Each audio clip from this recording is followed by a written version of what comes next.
आप सभी को मेरा ओम प्रणाम। गीतोपनिषद बाय डॉक्टर श्रीकांत गुप्ते, इस YouTube चैनल में मैं डॉक्टर श्रीकांत गुप्ते आप सभी का हार्दिक स्वागत करता हूं।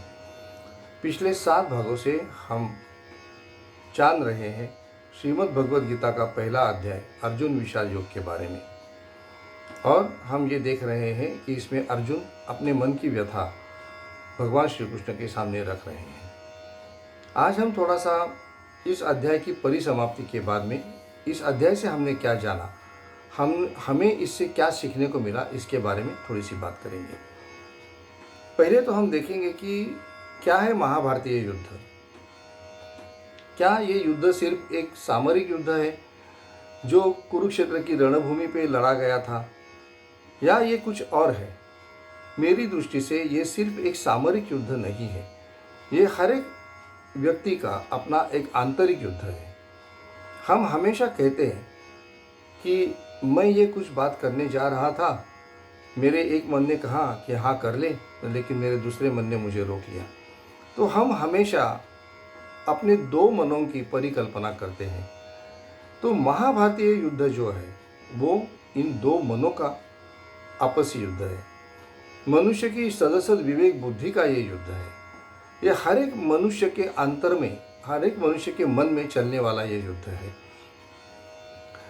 यहाँ पर महाभारत में एक परिकल्पना ऐसी है कि युधिष्ठिर और पांडव, इनका जो पक्ष है वो सत्य पक्ष है, और धृतराष्ट्र और दुर्योधन, इनका जो पक्ष है वो असत्य का पक्ष है। तो ये देखा जाए तो ये महायुद्ध जो है वो सत्य और असत्य के बीच में हुआ एक युद्ध है। पांडवों का अपना राज्य वापस मांगना ये योग्य था, और धृतराष्ट्र के द्वारा उसको रोकथाम लगाना ये अयोग्य था। इसके लिए ये योग्य और अयोग्य की एक लड़ाई है। वैसे देखा जाए तो दुर्योधन का जो पक्ष था उसमें 35 लाख योद्धा शामिल थे, और युधिष्ठिर का जो पक्ष था उसमें 24 लाख योद्धा शामिल थे। ऐसी गणना की गई है। तो उस दृष्टि से देखा जाए तो ये एक दृष्टि से देखा जाए तो निर्बल से लड़ाई बलवान की, इस तरह से इसकी हम कल्पना कर सकते हैं। अब हम देखते हैं कि अर्जुन कौन है। मित्रों, अर्जुन ये सिर्फ एक महाभारत का पात्र नहीं है, या ये जो अध्याय है इसमें जो अर्जुन हम देखते हैं वो अर्जुन सिर्फ एक पात्र नहीं है। मेरी दृष्टि से हम सभी अर्जुन हैं, क्योंकि इस अध्याय में हम देखते हैं कि अर्जुन के सामने कुछ सवाल हैं, जैसे कि ये मैं क्या करने जा रहा हूँ, ये मेरे सामने जो मेरे आचार्य, मेरे बंधु, मेरे जो मित्र हैं वो सामने खड़े हैं, मेरे मामा खड़े हैं, इन सब से मैं युद्ध करने जा रहा हूँ, ये मैं क्या करने जा रहा हूँ?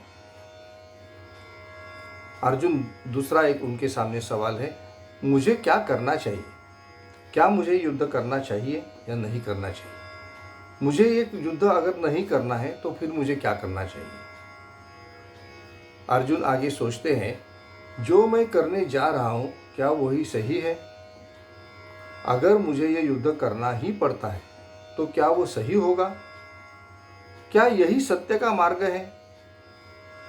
सत्य को प्राप्त करने के लिए क्या मुझे युद्ध ही करना चाहिए? आगे वो सोचते हैं कि क्या इस युद्ध से मेरे आप्तस्वकीयों का, मेरे समाज का कोई हित होगा या नहीं होगा? अगर मेरे द्वारा युद्ध होता है और एक कुल का नाश होता है तो क्या वो इस पूरे समाज के लिए अच्छा है या नहीं है? और आगे अर्जुन सोचते हैं कि कैर्मया से योद्धव्यम, अर्जुन की लड़ाई जो है वो जो उसमें ऐसा कहा गया है कि मेरे साथ किसको युद्ध करना चाहिए, मुझे किसके साथ युद्ध करना चाहिए, ये जो बात है वो अर्जुन के अपने आप से किया हुआ भी एक सवाल हो सकता है कि मेरी लड़ाई किससे है? ये मैं किससे लड़ रहा हूँ? मैं अपने आप से ही लड़ रहा हूँ। ये मेरी लड़ाई किससे है? ये मेरी लड़ाई जो है वो शायद मेरे अपने ही साथ में चलने वाली लड़ाई है। आगे अर्जुन सोचते हैं कि क्या ये अनिवार्य है, क्या मुझे ये युद्ध करना ही चाहिए, क्या मैं इस युद्ध को टाल नहीं सकता हूँ। ये सब सवाल जो है वो अर्जुन के सामने होते हैं, हम देखते हैं, लेकिन वास्तव जीवन में हम सभी को कभी ना कभी तो इन सवालों का, इन प्रश्नों का सामना करना ही पड़ता है।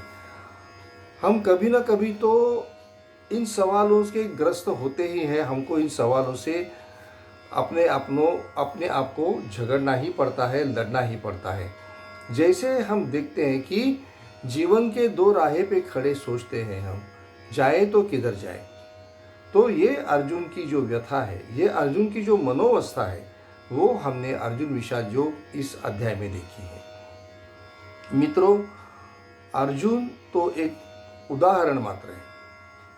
वास्तव में श्रीमद् भगवद गीता का जो उपदेश है वो संपूर्ण मनुष्य जाति के लिए किया है और सिर्फ अर्जुन को एक पात्र के रूप में सामने रखते हुए ये पूरा उपदेश किया हुआ है।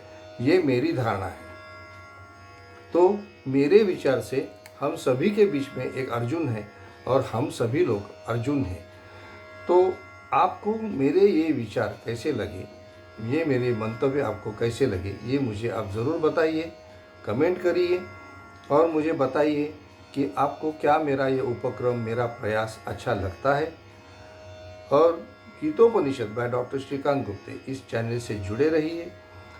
यह चैनल जो है अपना, ये अपना चैनल है गीतोपनिषद बाय डॉक्टर श्रीकांत गुप्ते। इस चैनल को लाइक, शेयर और सब्सक्राइब ज़रूर करिए। आप सभी को मेरा जय श्री कृष्ण।